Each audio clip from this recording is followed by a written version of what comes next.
The fog drifted slowly over the cemetery, as if the air itself were trying to cover the small white coffin standing on the edge of a freshly dug grave. The people, dressed in black, stood in a dense, silent crowd, and the silence, broken only by occasional sobs, seemed louder than any words. It was a day that no one present wanted, a day when parents bury their child. The baby's mother, Anna, stood next to the coffin. Her eyes were empty, as if the tears shed over the last few days had dried her soul. She held a toy bear in her hands, the last thing he had cuddled before he left. Why him? She mentally screamed to nowhere, but there were no answers. The sky above them remained as silent as it had been before this tragedy. The father, Michael, was no easier. He was clutching a small photograph in his hands, the day their son smiled for the first time on camera. His fingers trembled and his lips silently repeated a prayer that seemed meaningless at that moment. He couldn't believe that their boy, their light, would never say "Daddy" again. The coffin was so tiny, it seemed like a mistake of the world, a mistake of fate, a mistake of God. People spoke in whispers, trying not to disturb the parents, but each phrase cut like a knife. Such a young soul came from somewhere in the crowd. He was only 3 years old. The priest began to speak words of comfort, but his voice was drowned in hopelessness. Anna did not listen.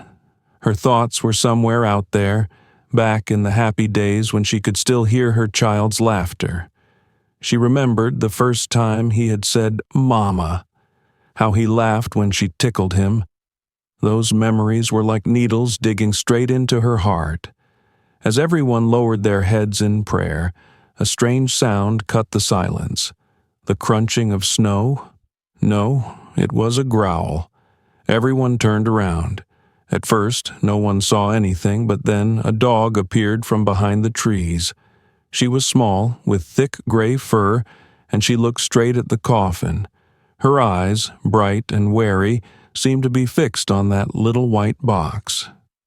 Anna raised her head and for the first time in a while took her eyes off the coffin. She didn't understand what this animal was doing here, but she couldn't take her eyes off it.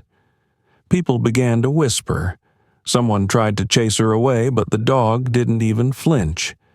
It took a step forward, then another, stopped at the edge of the grave and growled loudly. The child.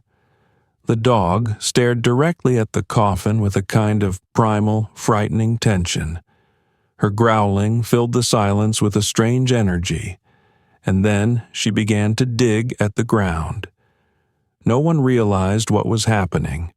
People tried to grab her, but the dog was stronger than he looked.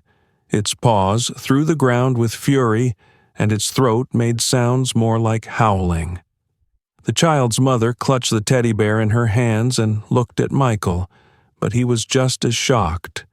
"What does it mean?" she whispered, but no one knew the answer. The crowd fell silent, as if everyone sensed something was wrong. The dog stood motionless, just a few feet from the coffin. Its fur was covered with dirt, and it smelled damp. A light breeze ruffled its fur, but the animal did not move. It seemed to see what was hidden from everyone else. "Whose dog is that?" one of the men asked loudly. The voice was full of tension, as if he was afraid to hear the answer. "I don't know," the other answered, looking around. "There's no one here but us." The dog took another step forward. Her gaze stayed fixed on the white coffin. It went around the grave in a circle, giving a low, muffled growl. People began to whisper. One of the men, tall and stout, stepped forward trying to drive her away. "Get out of here," he shouted, waving his arms. But the dog didn't even look at him. Her growl grew louder, and she suddenly leaped furiously to the edge of the coffin, scraping the ground with her paws. "What the hell is this?" One of the older women exhaled, hiding behind the others. The priest raised his hand, trying to quiet the crowd. "Brothers and sisters, it's just a dog. There's no need to worry. Animals sometimes feel grief and react strangely. We should concentrate on prayer."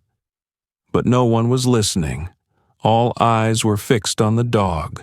It growled again, but the sound was much deeper, as if it were trying to say something. The child's mother, Anna, took a step back. Her heart was pounding so hard she could hardly breathe. Mikhail put his arm around her shoulders, but his hand trembled. "What is she doing?" Anna whispered. "I don't know," he answered, but there was fear in his voice. The dog began to dig into the earth at the very base of the coffin. Its paws were thrashing about at breakneck speed, and the earth was flying apart. One of the men grabbed a shovel to chase the animal away, but the priest raised his hand. "Don't touch her.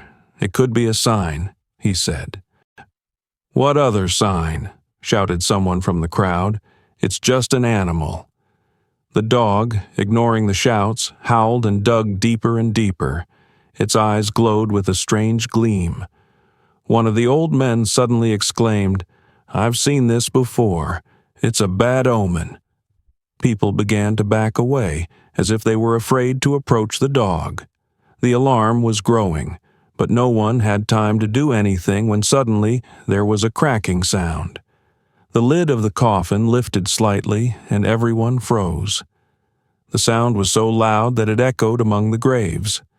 The dog stopped and froze, staring straight at the coffin.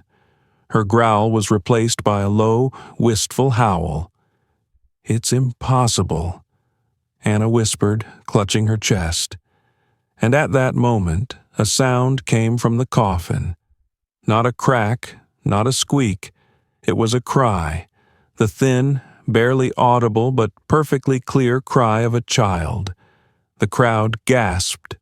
Anna fell to her knees, covering her mouth with her hands, her eyes widening with horror. Mikhail stood as if paralyzed, unable to believe what he had just heard. The dog started growling again, but now it sounded more like a solemn call. It turned its head toward Anna, as if trying to say something.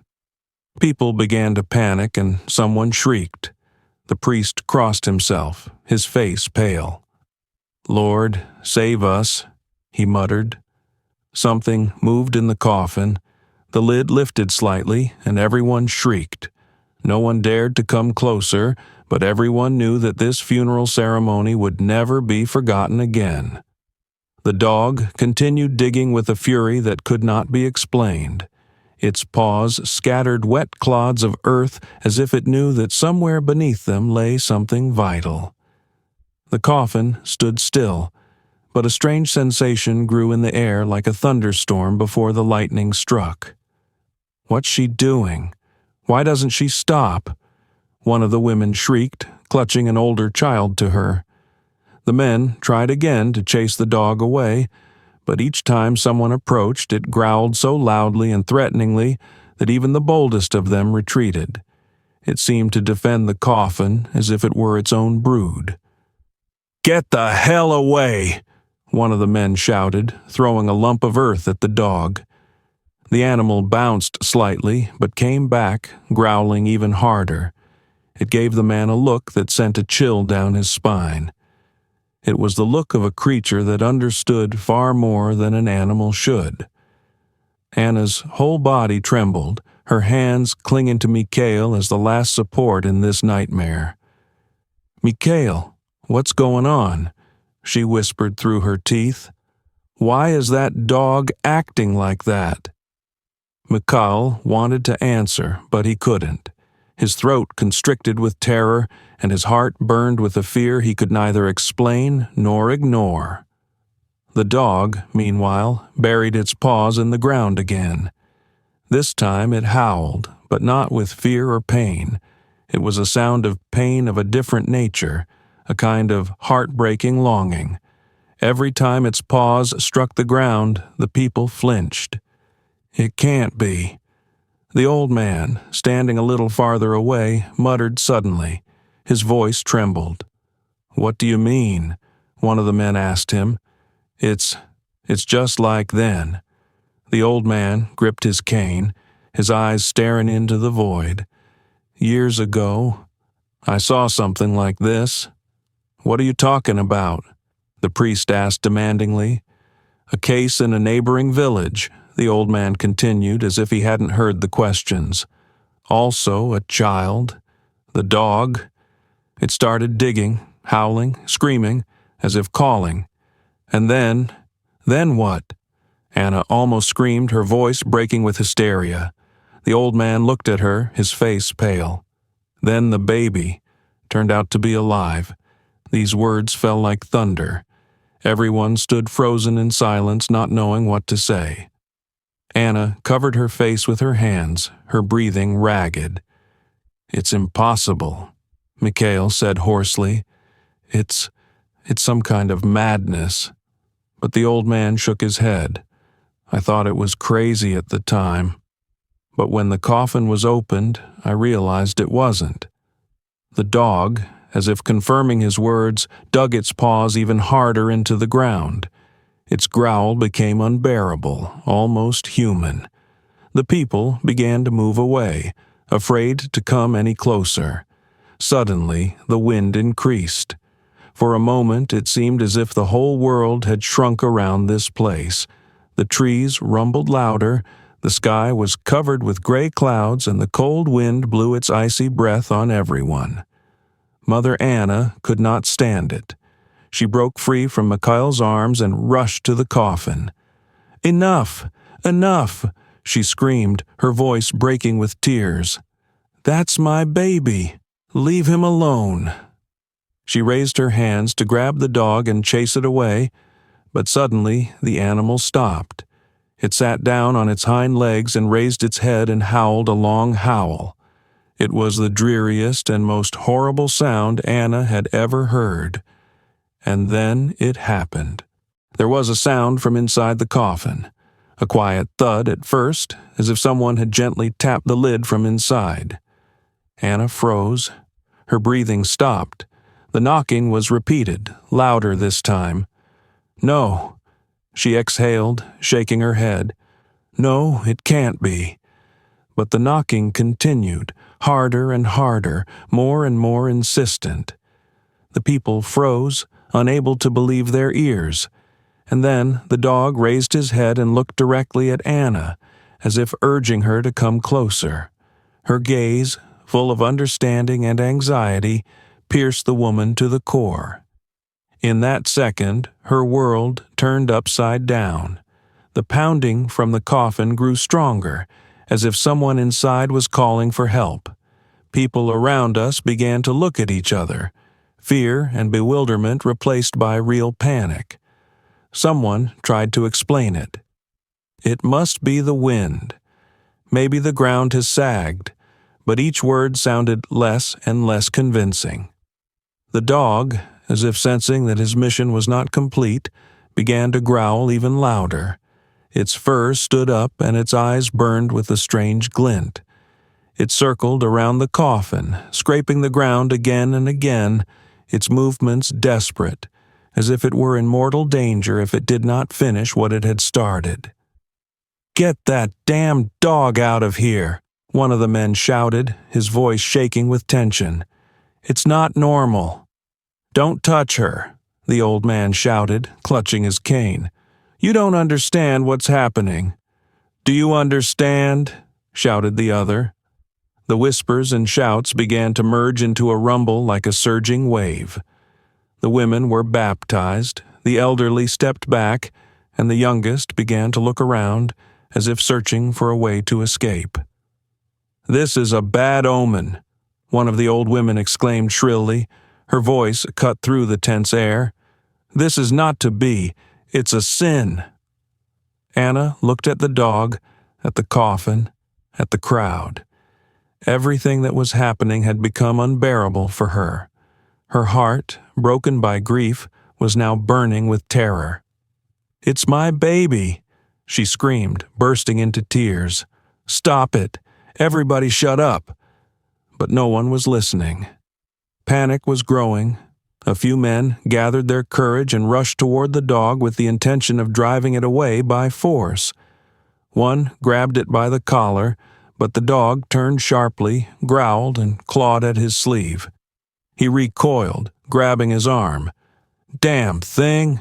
he shouted, stepping back. "It's not a dog," said the old man, his voice ominously quiet. "It is a messenger." "A messenger of what?" shouted someone from the crowd.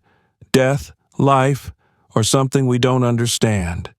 The old man raised his head slowly, his gaze heavy. "We must listen to her." The old man's words only added fuel to the fire. People began to whisper even louder. Some of them stepped back in fear. Others came closer, trying to figure out what to do. Suddenly, the dog was silent. She stood in front of the coffin, stretched out in a tense stance, like a hunting dog sensing prey. Her eyes stared fixedly at the coffin lid, and it seemed that even the wind had subsided, obeying her will. There was a new sound in the silence. The coffin lid creaked slowly. Not from a knock, not from an external force. It was as if someone inside was trying to open it. Anna screamed. Her scream was full of despair, fear, and terror. She collapsed to her knees, clutching her head. Mikhail rushed to her, trying to hold her, but his own face was as pale as a dead man's. "It's impossible," he whispered. "It just can't be." The crowd began to retreat. Many ran to the cemetery exit, shouting that it was devilishness, a black omen. But some, as if chained, could not take their eyes off what was happening. "Whatever you do, don't open it," screamed the old woman, her voice full of fear. "If it's not a child, then—" But she didn't have time to say anything. The lid lifted. Only a few centimeters, but it was enough to make everyone who remained freeze in horror. A thin but clear cry came from the coffin again. It's him," Anna whispered, her voice barely audible. "My baby. He's calling me." The dog suddenly stopped growling. It sat down next to the coffin, lowered its head, and howled, but not with aggression, but with a deep, almost human sadness. Her eyes glistened, as if she were crying with the others. The priest stepped forward, clutching the cross, his hands trembling. "We have to open the coffin," he said, looking at Mikhail. "We can't leave him like this." "No!" the old woman shouted, standing in his way. "You will release something that should not be in this world." At that moment, it wasn't just a cry that came from the coffin. It was a desperate cry, full of pain and fear. Anna sprang from her seat and rushed toward the coffin, paying no attention to anyone. "That's my baby. That's my boy." Michael ran after her, and the dog rose to his feet, as if ready to defend them from something that was coming. The crowd watched in horror, frozen between fear and the impossibility of leaving, and then clouds covered the sky, and the world seemed to stand still, waiting to see what would happen next. The air seemed still, as if nature itself had held its breath. The dog, growling hoarsely, began to claw at the coffin again. Its movements became even more fierce, almost desperate. The ground beneath its paws flew apart, and each blow struck the hearts of all present. Anna, who was standing next to him, was trembling all over. She clutched the teddy bear that was her son's favorite toy to her chest and seemed to notice nothing else. "Stop her!" shouted someone in the crowd. But no one moved. People just stared at the dog, unable to tear their eyes away, as if hypnotized by its persistence. "Jesus, what kind of curse is this?" the elderly woman whispered, crossing herself. "It's not a curse," the old man standing next to me said suddenly. "It's the truth. the truth we don't want to see. The dog struck the coffin with his paws with such force that a loud cracking sound was heard. The sound was piercing. It cut through the air, making everyone shudder. Anna shrieked and covered her ears, and Mikhail grabbed her by the shoulders, trying to keep her from falling. The lid of the coffin cracked. The fault line ran down the middle, revealing a narrow gap. There was absolute silence all around. Even the wind that had been blowing a second ago had died down, as if afraid to disturb the moment. A sound came from the crack. It was a cry, thin, intermittent, but very real. It was as if a small life was reaching out from the depths of the coffin, trying to break through. Anna rushed to the coffin. "My baby!" she screamed, not listening to Mikhail's cries. Mikhail tried to hold her, but she pulled away, her hands reaching frantically for the cracked lid. The dog froze beside her, as if realizing that her work was done. It sat up, raised its head to the sky, and howled softly, as if saying goodbye to something important. "Anna, don't do this!" Mikhail shouted. "Wait!" But there was no stopping her. She knelt before the coffin, her fingers frantically pulling apart the edges of the cracked lid. "Help me!" she shouted, turning to the others. "Somebody help me!" The crowd was silent. No one moved. Everyone was consumed by terror mixed with inexplicable awe. "We have to stop it," the old woman suddenly exclaimed. "It's an evil force. We don't know what's in there." The priest stepped forward, clutching the cross. "We must trust that God is leading us," he said, but his voice trembled. Anna wasn't listening. She sobbed, her hands shaking as she tried to open the lid. Suddenly, the lid gave way. It rose only a few centimeters, but it was enough. The air smelled of earth and something else, dampness mixed with something indefinable but frightening. Anna looked inside. Her eyes widened and she cried out, covering her mouth with her hand. He's breathing," she whispered, her voice trailing off.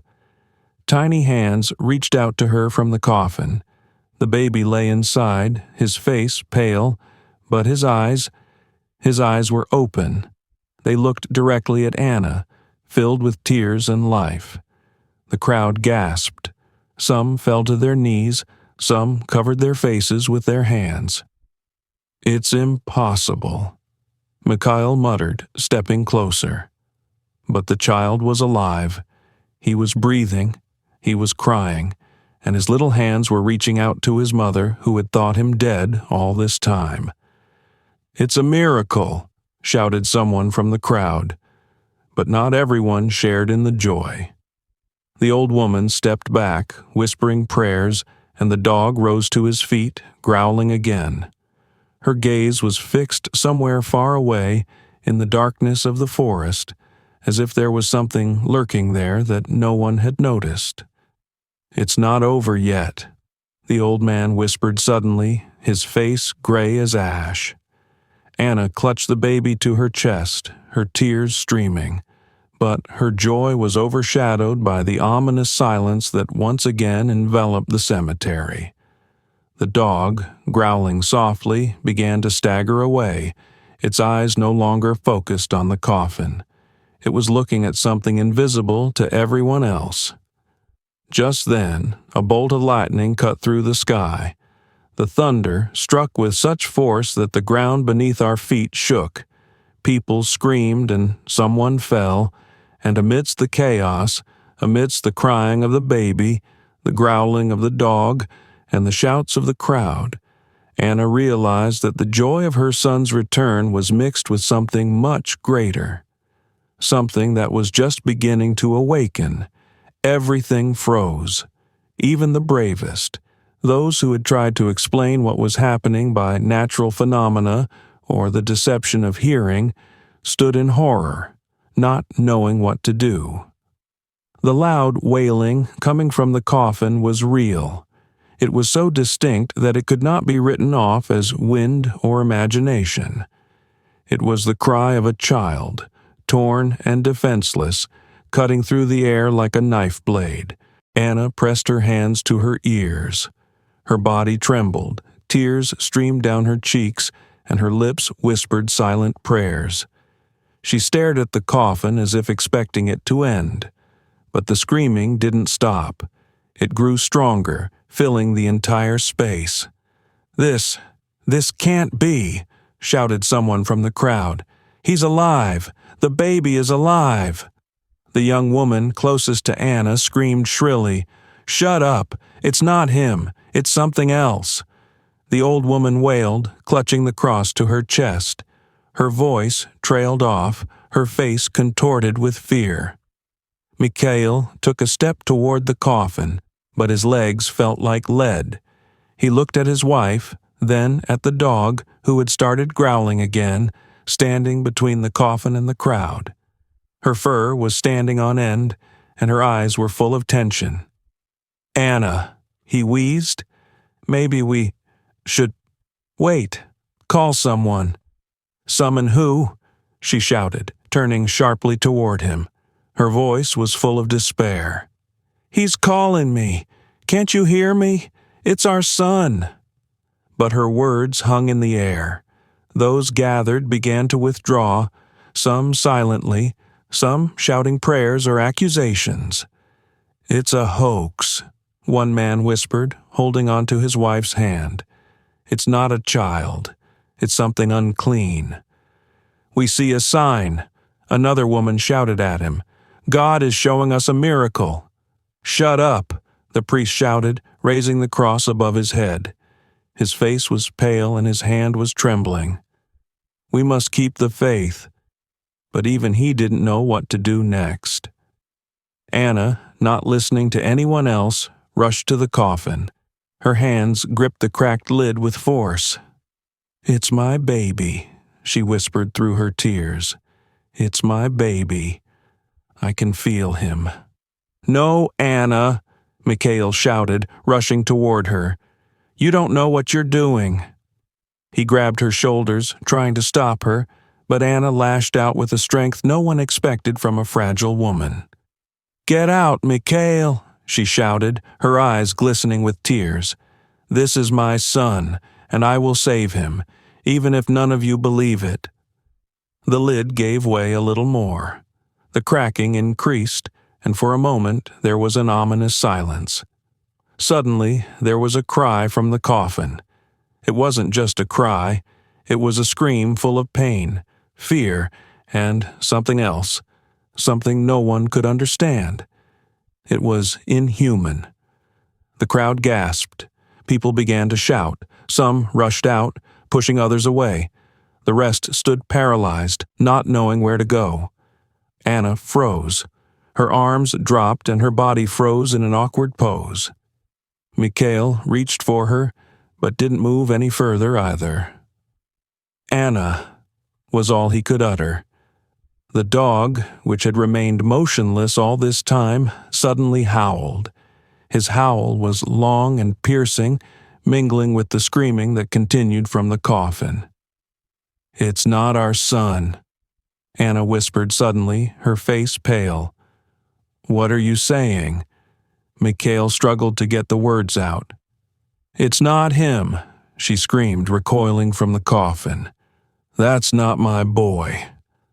As if in response to her words, the lid of the coffin finally cracked and fell open.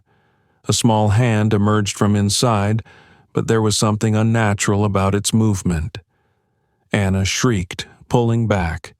Mikhail, gathering all his will, stepped closer. He looked inside, but what he saw made him stagger. "Jesus," he whispered. Something inside the coffin was moving, but it wasn't their baby, or at least not really him. Panic gripped everyone. The crowd was thrashing about, some crying, some trying to calm others, but most people were frozen, unable to move. All eyes were fixed on the open coffin. From inside came a faint cry, mixed with quiet sobs that couldn't have been human, but sounded too vivid to ignore. Anna stood next to the coffin, her body shaking with sobs. She covered her mouth with her hands, her legs gave out, and she fell to her knees. Mikhail ran up to her, but his face was pale and his eyes darted between his wife and the coffin. Is that him?" Anna asked in a whisper, but her voice sounded as if she hadn't expected an answer. Mikhail was silent. He stepped closer slowly, as if afraid of what he would see. His hands trembled as he lifted the lid a little higher to look inside. What he saw made him recoil. "Jesus," was all he could utter. Inside the coffin lay the body of their son. It was him, his face, his little hands, his clothes, everything. But the eyes looked right back at him. They were full of tears, but the look was blank, like it wasn't their child. Mikhail took a step back, almost losing his balance. This is impossible," he exclaimed, looking at Anna. He was dead." Anna screamed, trying again to approach the coffin, but she was stopped. The priest, trembling and white, ran up to them, his face contorted with horror. "We must stop," he exclaimed, raising the cross above his head. "No one must touch the body. It may not be what it seems." "What are you saying?" Anna screamed, breaking out of Mikhail's arms. "It's my baby, my son. He's alive." She rushed toward the coffin again, but the dog standing nearby suddenly growled loudly. It was a low, guttural growl, and it stopped Anna in her tracks. It was as if the dog were protecting the coffin, or perhaps those around it, from whatever was inside. "It wasn't him," said the old man, who had been silent until then. His voice was weak, but it sounded clear in the silence. "What do you mean?" The priest turned to him. "I've seen something like this before," the old man continued, slowly moving closer. "Many years ago, in another place. They, too, thought their child had come back to life, but it wasn't a miracle." "Shut up," Anna shouted, her face contorted with pain. "You don't know anything. It's my son. He's calling me." "It's something else," the old man replied quietly. "It's not life. It's not death. It's something in between." The old man's words caused a new wave of panic. People began to whisper, shouting at each other. "It's a curse," one of the women shouted, stepping back. "We have to leave." "It's a miracle," exclaimed a young man from the crowd. "We can't just walk away." The priest raised his hand, trying to calm everyone down. "We need to stay calm," he said, his voice trembling. "This is a test. We have to understand what's going on here." "What is there to understand?" someone shouted. "The baby is dead, but it's moving. That's not normal." Anna, ignoring the screams, tried again to approach the coffin. Her hands trembled, but she reached for her son, wanting only one thing: to touch him, to feel that he was with her again. "Anna, don't!" Mikhail shouted, holding her by the shoulders. This could be dangerous." "Dangerous!" she shouted, turning to him. Her face was contorted with pain and anger. "This is our son. How can you say that?" But even she felt that something was wrong. The feeling grew in her like a dark cloud, overshadowing the joy of seeing her child again. "He needs to be returned to the grave," the old man said quietly. "What are you talking about?" Mikhail shouted, rushing towards him. "This is our son. We won't let you bury him alive." "You don't understand," the old man replied, not taking his eyes off the coffin. "If you leave him here, something terrible will happen." Suddenly, the child in the coffin moved. His arms rose slowly, as if he were trying to get out. The crowd shrieked. People started to back away. Some just rushed out. The dog growled again, louder than before. It glanced at Michael, then at the priest, a warning in its eyes. Anna froze. Her heart was being torn apart. She could hear her son crying, see him moving, but she knew something was wrong. "What do we do?" shouted someone from the crowd. But there was no answer. Only the crying of a child and the howling of a dog filled the cemetery, intensifying the fear that gripped everyone present. Anna took a step back. Her hands trembled and terror lingered in her eyes. "It's my baby," she whispered, but there was doubt in her voice. Mikhail, squeezing her shoulders, whispered, "We'll figure it out. But whatever it is, it's not him anymore." Those words fell like a stone into the abyss, and their echo left only one thought in the minds of everyone who remained in the cemetery. The night was not over yet, and the worst was just beginning. The crowd stood in a daze. Even the loudest shouts and whispers were silenced, giving way to a tense, oppressive silence.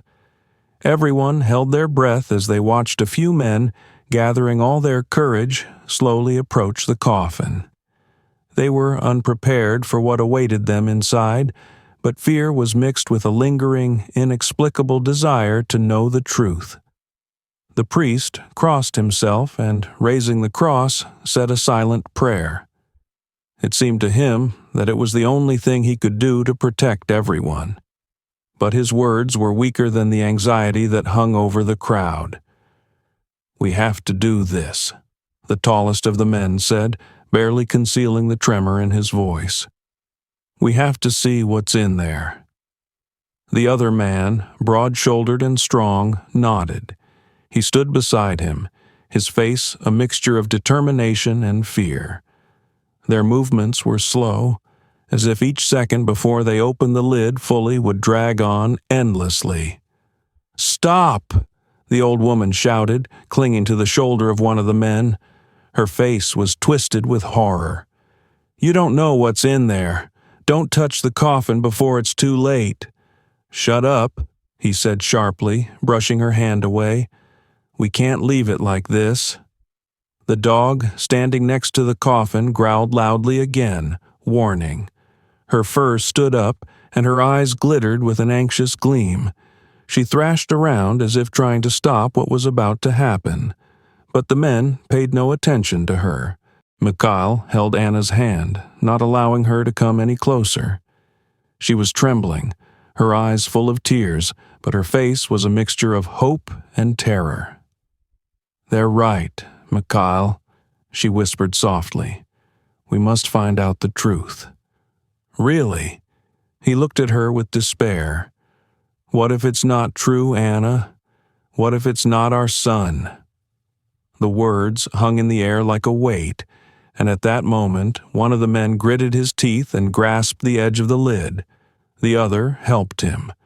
They made a simultaneous effort, and the lid finally gave way. With a loud rattling sound, it fell aside, and the truth which they had all been so afraid to see was revealed to them. The coffin was opened. Inside lay a baby. His little body was just as it had been placed there a few days before, dressed in clean white clothes, arms folded across his chest. At first glance, he seemed dead.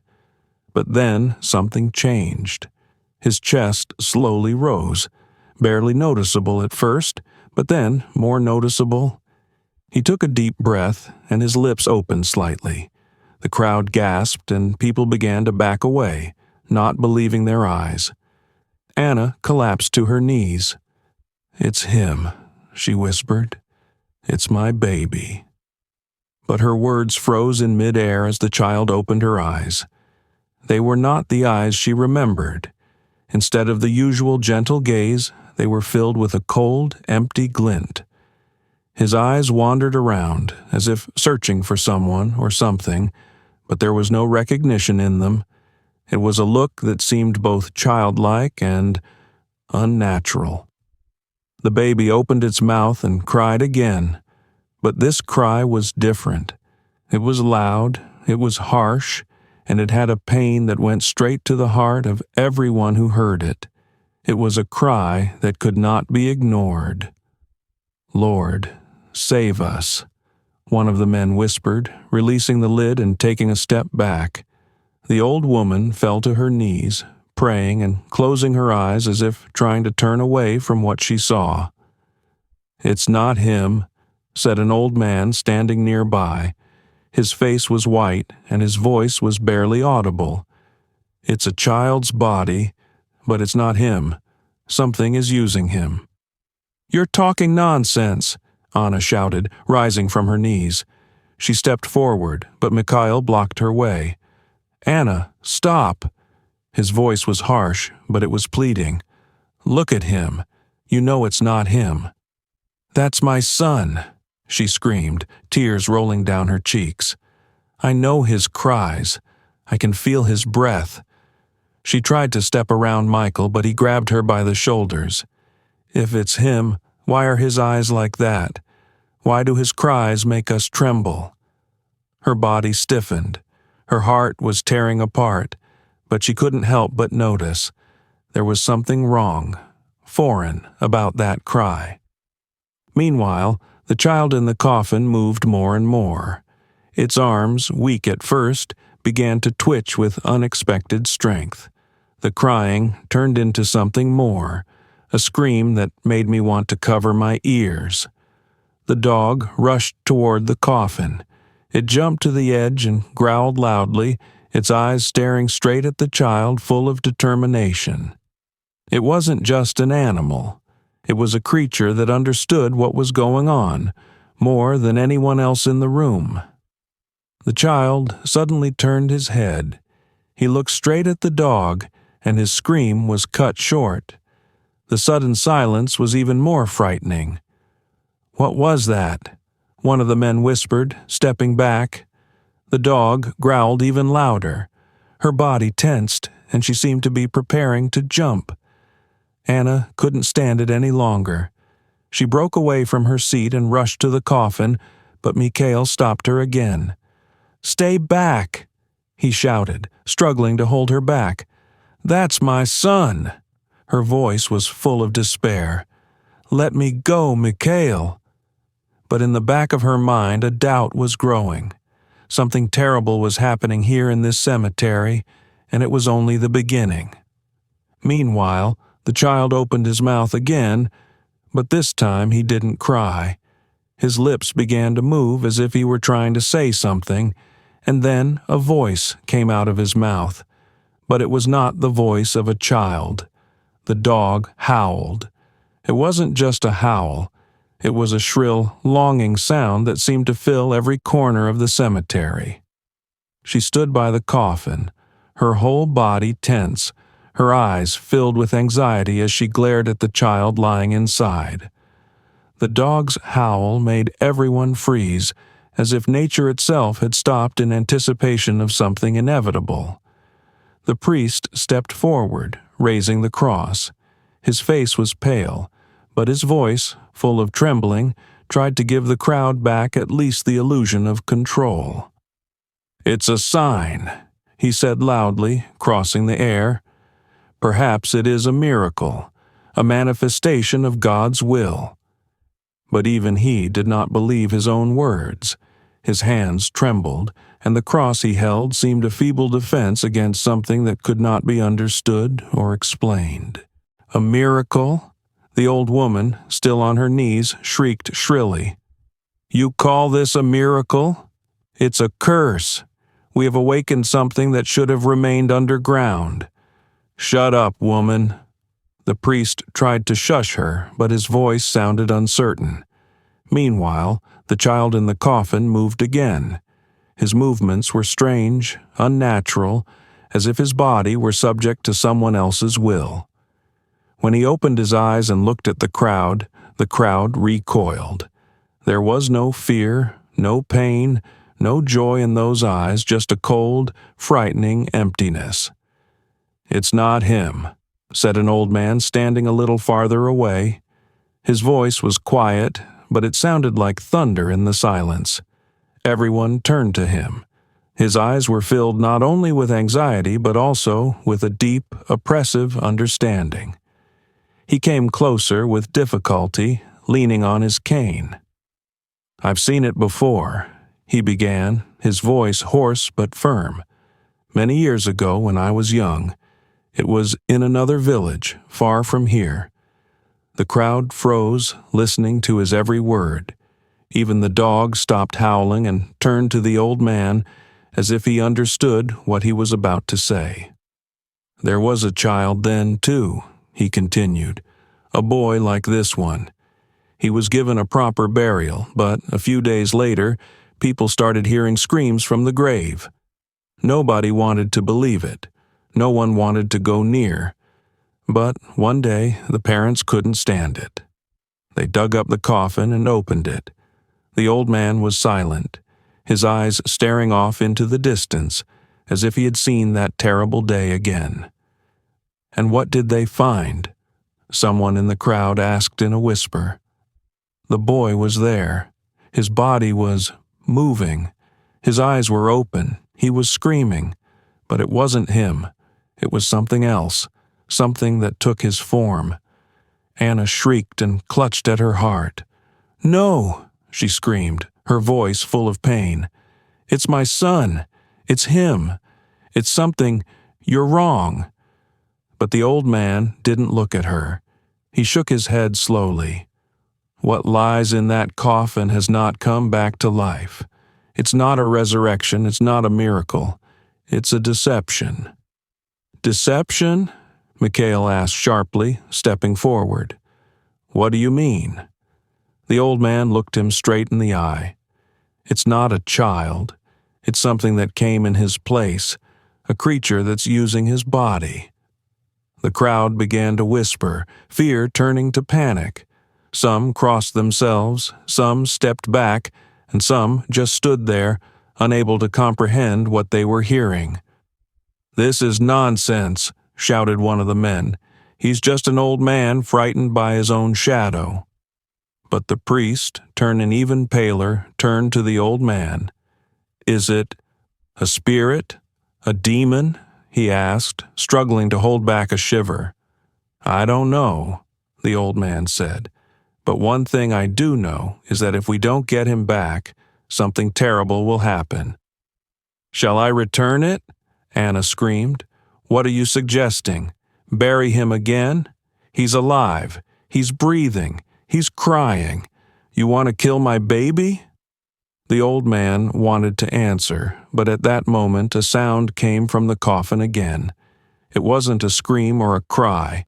It was something resembling a hoarse, stifled laugh. It echoed through the cemetery, causing everyone to freeze. The dog growled again, but its growl was different, an ominous, warning growl. It leapt forward, coming between the coffin and Anna. "What was that?" Mikhail whispered, looking at his wife. The child in the coffin suddenly raised his hand slowly. His movements were convulsive, as if he were struggling against invisible bonds, but there was still nothing human in his eyes. "It's not him," the old man said hoarsely, stepping back. "It's the creature that's taunting us." The priest raised the cross and began to recite the prayer louder. His voice became more and more confident, but there was a tension in the air, as if something invisible was resisting his words. Anna stood in a daze. Her tears were flowing as she clutched the teddy bear that had once belonged to her son. It can't be," she whispered, her voice trembling. "It's my boy." The old man took a step forward, his gaze heavy. "You have to decide. Either we bring him back or we take the consequences." The words hung in the air like a sentence. No one moved, no one spoke. Time itself seemed to stand still, waiting to see what choice those around the coffin would make. The old man stood in front of the coffin. His figure seemed smaller than it had been before, but his voice sounded hard as stone. "You have to understand," he said, addressing the crowd. This is not a choice between life and death. It's a choice between saving what's left of your child or letting this darkness destroy everything. Anna continued to cry, clutching the teddy bear. Her soul was torn. The baby in the coffin was her boy. She could feel it, but everything that was happening told a different story. That look, that husky laugh. This was not the one she had carried for 9 months, the one she loved with every cell of her body. Mikhail stood beside her. His face was white, like a mask. "We can't." He struggled to find the words. "We can't just bury him like nothing happened." The dog howled again, but its howl was low, full of pain. She turned her head slowly toward Anna, then toward the coffin. Her eyes were so full of understanding that Anna's heart sank for a moment. "What do you want to say?" she whispered, looking at the dog as if she expected an answer. The priest suddenly stepped forward. He raised the cross and his voice sounded loud and confident. "We don't know what we're dealing with, but our faith is stronger than the darkness. If it's a demon, it'll go away. If it's our child, we'll save him." He began to recite a prayer, and the air around him seemed to moan. The crowd began to retreat, some covering their faces with their hands, some falling to their knees, praying for salvation. The child in the coffin moved more violently. His hands twitched like marionettes on strings. He opened his eyes again, but now they were filled with an eerie, blazing light. He lifted himself up, his movements clumsy but terrifyingly insistent. "Make it stop!" the old woman shouted, but no one moved. The dog leapt forward, its teeth gleaming in the lightning that cut the sky. She clutched at the edge of the coffin, as if trying to stop what was coming out. Her growls were loud and guttural, literally shaking the coffin, but not allowing the baby to get out completely. Suddenly, the child let out a loud, inhuman scream. It was not a cry of fear, not a cry of pain. It was the sound of something ancient, sinister, something that should not be in this world. It echoed through the cemetery, making the ground shake beneath his feet. Anna screamed and fell to her knees. "Stop it! Save him!" she screamed. But the priest continued to pray, his voice growing louder and louder. At that moment, the old man stepped towards the coffin. He raised his cane and struck the ground with it. "Look!" he shouted. Black roots began to stretch from the ground around the coffin. They wrapped around the coffin, binding it, as if trying to hold something inside. The dog jumped back, but didn't back away, still growling. "It's not just darkness," the old man said quietly, his voice rumbling. "It's the remnants of a life that doesn't want to let go." The child let out a cry again, but this time it was weaker. His body began to slump, his movements became slower, and his eyes, they closed again. Anna screamed, but Mikhail held her back. His hands were like iron. "It's him," she whispered. "That's my boy." The old man came closer and, leaning on his cane, looked at the coffin. "Now, the choice is yours," he said. "Do you want to let him go?" The dog sat down next to the coffin. He no longer growled, but his eyes were filled with sorrow. Anna fell to the ground, pressing herself against Mikhail. "We can't," she whispered. Mikhail hugged her, his own tears running down his cheeks. "I love him," he said. "But he's already gone, Anna. Let him go." The priest slowly approached the coffin and raised the cross. He said the last words of the prayer, and the black roots finally covered the coffin, hiding it from view. The ground shook, and everything went quiet. The dog rose quietly. It looked at Anna, then at the priest, and, without making a sound, walked slowly away toward the forest. The crowd began to disperse. Everyone was silent, realizing they had witnessed something that could not be explained. Anna remained sitting on the ground, clutching the teddy bear in her hands. Her heart was broken, but somewhere deep inside she had a strange feeling that her son had finally found peace. Mikhail took her hand, helping her up. "Let's go home," he said quietly. They walked away, leaving the cemetery in silence. Only the wind rustled in the trees, taking with it the remnants of the nightmare, and somewhere in the distance, deep in the forest, a dog stopped and turned its head, as if following someone. Her eyes glittered in the darkness before she disappeared into the shadows of the trees, leaving behind a whisper of something invisible and eternal.